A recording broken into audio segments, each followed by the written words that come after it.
the reluctant man too good at killing, Alvin York. When the United States entered the First World War, many jumped at the opportunity to join the fighting. Others, however, were sent to the trenches against their will. Of these reluctant warriors, some would rise to the occasion and become war heroes, in spite of their hesitancy to fight. Perhaps the most famous American who served in the Great War was one of these men. Alvin Cullum York was born on December 13, 1887, in Pall Mall, Tennessee, the third of 11 children. His family was impoverished, and York only had 9 months of total formal schooling before working as a laborer and blacksmith to support his family. In order to put food on the table, he was also an avid hunter, a skill that would serve him well in the future. York also had a wild streak, which included frequent run-ins with the law. By 1915, however, he turned aside from his hedonistic ways and became a member of the Church of Christ in Christian Union. After his conversion, York became a devout follower of his new faith and became a respected member of the church community.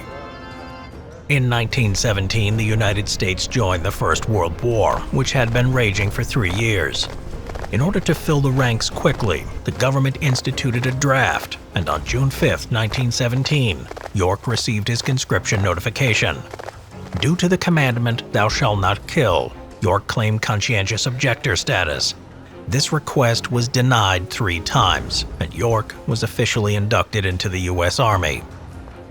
York was sent to Camp Gordon, Georgia for training and was attached to the 328th Infantry Regiment, 82nd Infantry Division, nicknamed the All-American since it had members from all the 48 states at that time. Throughout his time in training, York proved himself a capable soldier and an excellent marksman, though he still couldn't reconcile his beliefs with the duties of a soldier. He brought his concerns to Major Edward Buxton, his battalion commander. Rather than dismiss York, Buxton engaged in an hours-long debate, both men pointing to scripture supporting their views. York focusing on passages about turning the other cheek and other passages advocating nonviolence, while Buxton quoted verses supporting combat, selling one's cloak to buy a sword, and obedience to earthly authorities. York left the meeting still committed to his pacifism, but gave serious consideration to Buxton's arguments. While on leave, he prayed and fasted for guidance and became convinced that he should do his duty and fight, regardless of his own personal misgivings. With a clear conscience, York and the 82nd Division were sent to France. Most notably, York participated in the Meuse-Argonne Offensive, which began on September 26, 1918, the largest single campaign ever conducted by the U.S. military, with over 1 million men participating over the course of the 47-day fight. After years of fighting, the Germans were highly experienced and built an elaborate network of defenses to hold the ground they had taken. The inexperienced Americans threw themselves into the meat grinder, and their attacks stalled out. On October 8th, members of the 2nd Battalion, 328th Regiment, 82nd Infantry Division, including newly promoted Corporal Alvin York, were sent to reinforce positions at Hill 223, pushing against heavily entrenched Germans. They managed to force the Germans off of the hill, but to continue the advance, they would have to enter a steep valley with no discernible cover. To complicate matters further, the Americans on the left and right flanks were stalled out by stubborn resistance, leaving the battalion to advance alone. If that wasn't enough, the battalion was advancing to the northwest, though earlier that morning orders were changed and they were supposed to attack due west. The runner carrying the order was killed before delivering the message, leaving the unit unsupported. York's platoon began their attack against the German lines, led by Lieutenant Kirby Stewart. As they reached the center of the valley, Stewart was hit by a burst of machine gun fire and killed, turning command over to Sergeant Harry Parsons. Parsons noted that on the left of their advance were German machine gun positions, and ordered 17 men, including Corporal Alvin York, to silence them. Making their way around the German positions, they stumbled upon elements of the Prussian 210th Reserve Infantry Regiment, which had been moved up as reinforcements.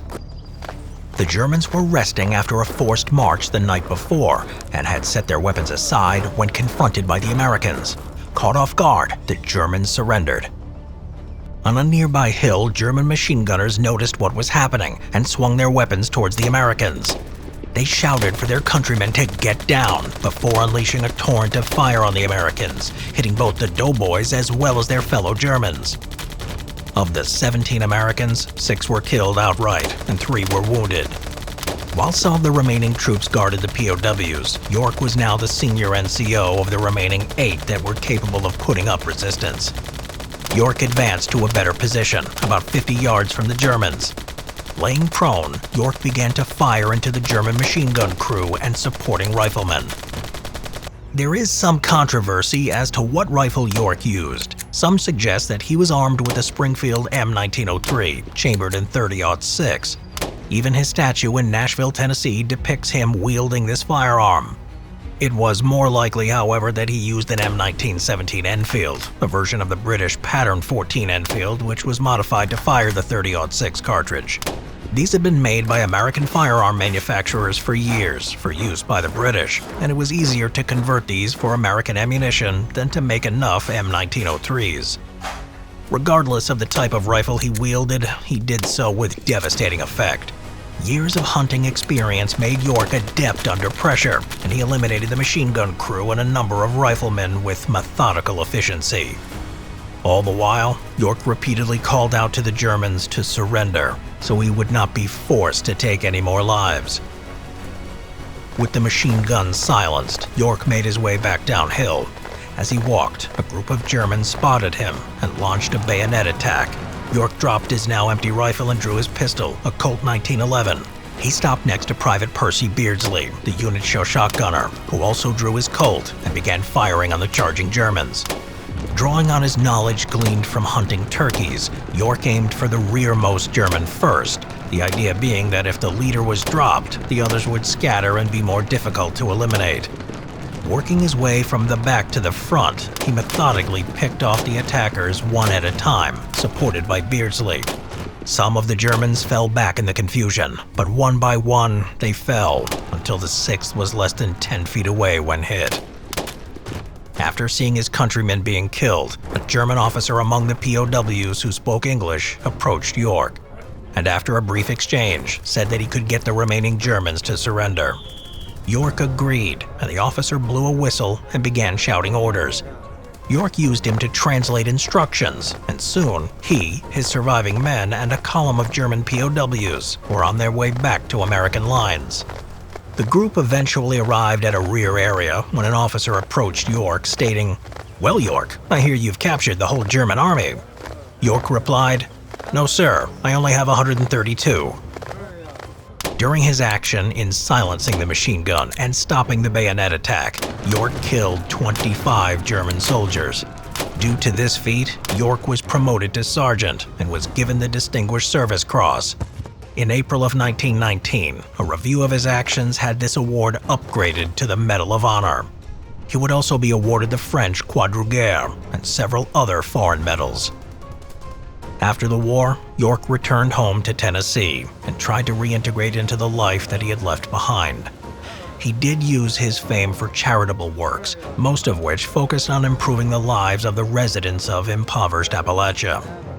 During the Second World War, York joined the U.S. Army Signal Corps as a major, though health complications prevented him from participating in any significant capacity. York would suffer a stroke in 1954 and spend the remaining decade of his life in failing health, passing away on September 2, 1964. Though hesitant to stay in the limelight, York did agree to have his tale told in a film. In 1941, Sergeant York was released in theaters, starring Hollywood legend Gary Cooper in the title role, one of the top-grossing movies of the era, and a film that would cement Alvin York's name in history.